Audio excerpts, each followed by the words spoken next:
Uma das maiores dificuldades que as pessoas têm, principalmente ao longo da terapia, é abandonar essa falsa ideia de que as pessoas me fazem sofrer. A minha sogra me faz sofrer. O meu marido, você não tem ideia do que o meu marido já me fez sofrer. A minha esposa é uma bruxa. Ela é responsável pelos meus quadros de ansiedade. Ela é responsável pelo meu fracasso profissional. Tem que ver as coisas que ela já falou para a minha vida. Os meus pais, na infância, você não tem ideia do que eles fizeram comigo. Por isso que hoje eu sofro do jeito que eu sofro. Um dos primeiros conceitos que a gente aprende na terapia é que o único responsável pelo que eu sinto sou eu mesmo e mais ninguém. Eu sou responsável pela minha ansiedade, eu sou responsável pela minha depressão, eu sou responsável pela minha eventual falha no trabalho. As outras pessoas podem me convidar a ficar mal, de alguma maneira me influenciar até um certo ponto, mas cabe a mim a decisão de aceitar ou não aquilo que as outras pessoas estão dizendo para mim. Claro que a criança tem menos capacidade, obviamente, de reagir a isso, mas nós, adultos, somos totalmente responsáveis em morder a isca ou não. Quando alguém tenta me convidar a ficar mal e eu fico mal, é porque eu já tenho dentro de mim um diálogo interno que confirma o que a outra pessoa diz. Ou seja, quem tem que mudar sou eu. Não tem nada a ver com a outra pessoa. Claro, o ideal é que ele mude também. Porém, é o meu diálogo interno o responsável pelos meus sentimentos. E esse conceito tem que ficar muito claro aqui no grupo.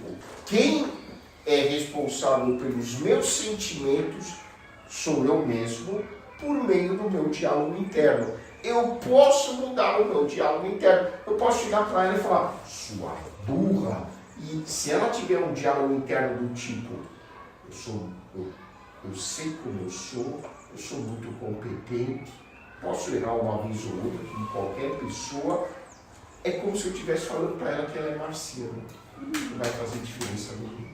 Criança, como ela não tem ainda o lado adulto desenvolvido, ela não tem essa capacidade de ter a clareza de que o doente é quem está falando.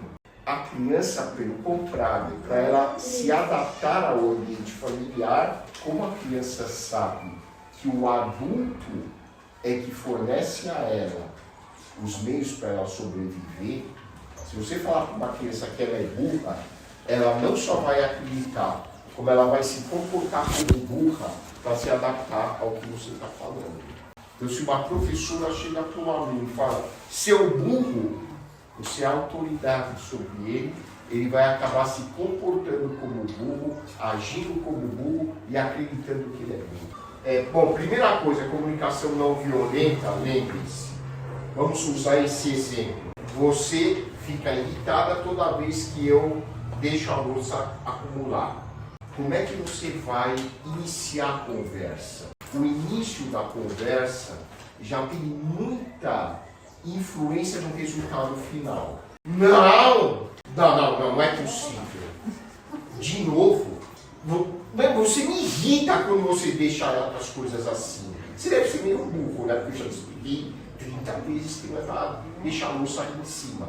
Isso é uma situação. Eu chego, eu sou a mulher, tá? Eu chego, vejo aquela louça acumulada. Eu me sinto como? Irritado. Agora, como que eu vou comunicar isso ao meu companheiro ou à minha companheira? Ricardo, vem cá, podemos conversar sobre isso? Primeira coisa, eu peço permissão. Porque se ele não tiver a fim de ouvir, gente, vai ser de novo um duelo, não adianta. Se ele falar que não está afim, você pode perguntar, que horas que a gente pode conversar sobre isso? Quando você pede permissão, usando a comunicação não violenta, você está atingindo quem? Qual o estado de ego nele? Adulto. Quando você convida o adulto dele a entrar no diálogo, o resultado, em geral, é muito diferente. Tá bom, Ana, que você... Vamos conversar, fala. Quando eu entro na cozinha e vejo toda a louça acumulada na pia, o ralo sujo, eu me sinto irritado. Eu fico muito brava. Não, você me deixa brava, você me deixa irritada. Não, eu fico muito brava. Porque eu estou cansada, porque a gente precisa dividir as coisas, eu também tenho o meu trabalho, assim como você tem o seu. Então, Ricardo, eu fico muito irritado, eu perco o prazer até em olhar para você. Eu não estou agredindo, eu estou simplesmente expondo. Como a gente pode resolver isso? Você pode fazer a sua parte, assim como eu faço a minha parte. Você percebeu? Em nenhum momento eu disse, você é culpado, você é burro, você é desordeiro, você não pensa em mim, você não liga para as minhas necessidades. Não, eu simplesmente expus o que eu sinto. Eu só descrevi o comportamento dele, eu não usei nenhum adjetivo. Isso tem um efeito na prática que é surpreendente. A comunicação não violenta é quando é adulto com adulto e funciona muito bem. Mas, em alguns casos, a análise transacional oferece uns outros tipos de comunicação que você vai avaliar se convém ou não. Eu vou fazer o papel da esposa. Você é o marido, a cozinha está cheia de luz. Eu sou a Ana, ela é o Ricardo. Ricardo, vem aqui na cozinha. Uma das estratégias quando a gente pensa em análise transacional é eu usar a minha criança para atingir a criança dela. Não é o meu pai crítico atingindo a criança, é a minha criança livre tentando tocar a criança livre do companheiro. Então, o que eu vou fazer? Eu sou Ana, ela é Ricardo. Vem ver que comida maravilhosa eu preparei para você. Aí você pega um prato sujo, abre a geladeira, pega, por exemplo, um bolo. Mas tipo, pega um prato cheio de macarrão engordurado e põe um pedaço de bolo em cima, dá um beijinho no bolo, pega uma colher e dá. Criança com criança tem que sentir que o clima é favorável, porque se a pessoa, por exemplo, for violenta, você não pode. Percebe que a pessoa pode ser responsiva de uma forma positiva, você pode usar o humor criança com criança. Porque aí, gente, ele vai sentir aquele bolo de chocolate em cima do molho de macarrão, uma coisa bem nojenta. E aí você pode falar, olha, para isso não acontecer de novo, deixa a sua parte da louça lavada, que aí eu vou colocar o bolo em cima do prato bonito. O seu adulto tem que dizer para a criança, pode. Porque se o seu adulto percebe que não é propício fazer uma coisa dessas, não faça. Não pode ser na hora da raiva. A mensagem saudável para a sua criança interna ou para o seu filho ou filha. A sua existência enriquece a minha vida. Pouquíssimas pessoas ouviram isso dos seus pais na infância. Enriqueceu a minha vida e continua enriquecendo. Olha, você não faz ideia de como, para mim, é um prazer ter um filho como você. Isso daí, gente, é um verdadeiro remédio na formação da personalidade dos filhos. Normalmente o que a gente escuta é outra frase. O fato de você existir me aborrece. Olha, mamãe não conseguiu terminar a faculdade porque você nasceu. E você nasceu porque a camisinha furou. Por que as crianças hoje cada vez mais sofrem de ansiedade, de depressão, de transtorno de déficit de atenção e hiperatividade? São mensagens tóxicas praticamente 24 horas por dia. O 13. Gosto de você, embora não goste de certas coisas que você faz. Eu não gosto de você, eu não gosto de algumas coisas pai. Mas, olha aí, a mensagem bruxa. Não gosto de você quando você faz isso. Eu não gosto de você quando você faz isso. Qual é a lição? O amor é condicional. Ou seja, a minha relação de amor por você depende daquilo que você faz. Quer dizer, o meu sentimento por você de afeto, ele é flutuante, ele ondula. Quando você faz o que eu gosto, o que eu aprovo, eu gosto de você, eu te amo. Quando você não faz o que eu gosto, eu te odeio. Primeiro que é uma criança que se sente insegura. Provavelmente vai ser um adulto inseguro, vai ser inseguro nas suas relações afetivas, nas suas relações amorosas, sociais. Vai ser aquela pessoa que está tentando sempre fazer algo, ou para agradar, ou para conquistar a aprovação das pessoas. Às vezes vira um workaholic, né? O cara trabalha 24 horas por dia para provar para si e para os outros, olha, amem a mim, porque eu faço o tempo todo as coisas acontecerem. Né? Ele lembra da mamãe lá no inconsciente. Uma das maiores mensagens venenosas que o ser humano pode receber ao longo da vida é de que ele é amado apenas quando ele satisfaz certos critérios.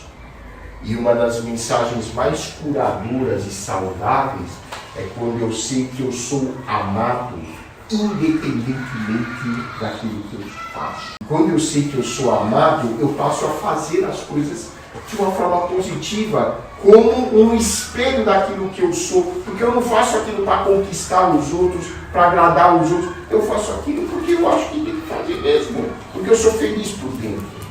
Uma grande dica da análise transacional é não dar carícias positivas ou negativas quando ela aprontar, e dar carícias positivas quando ela não estiver aprontando. Então, quando ela não estiver aprontando, você vai ficar com ela, mostra que você gosta dela, beija, abraça. Quando ela está normal, quando ela não está aprontando. Quando ela aprontar, ao invés de dar bronca, ignora. A falta, porque quando você dá uma bronca, você está dando uma carícia. Carícia negativa é um reforço. Carícia negativa não é um freio, é um reforço. A carícia positiva serve para um reforço naquele momento em que ela está bem, não está aprontando, você está lá, falando com ela, mostrando sua presença, seu carinho, mostrando para ela que ela é importante para você, que ela tem valor para você. Isso funciona como um grande estímulo para ela não ter que aprontar, porque ela apronta para receber carícias negativas. O segredo é sempre dar carícias positivas. Carícias em análise transacional são sinais de atenção e reconhecimento. Dar carícias positivas quando a pessoa está bem, quando a pessoa está se comportando bem. Quando a pessoa fizer algo ruim, ignora, não dá carícias negativas. Tem um interesse em que você se saia bem na escola, porque eu amo e quero o melhor para você, mas o principal interessado é você. Olha a mensagem tóxica. Você precisa se sair bem na escola para que eu me sinta um bom pai ou mãe. Então, quando a criança está com preguiça para fazer as coisas, não quer estudar, cuidado com o que você vai falar para ela. Se você disser para ele, você tem que estudar, mas por que tem que estudar? Você tem que tirar nota boa, você precisa passar de ano. A criança pode entender que aquilo é uma necessidade sua, não dela. Agora, se você mostra para a criança, olha, vamos estudar junto, é importante você estudar, é importante, não você tem que. É importante, é adulto com adulto. Você tem que, é pai para criança, tá? Então, é importante você estudar, porque você é o maior interessado. É você que vai se dar bem com isso.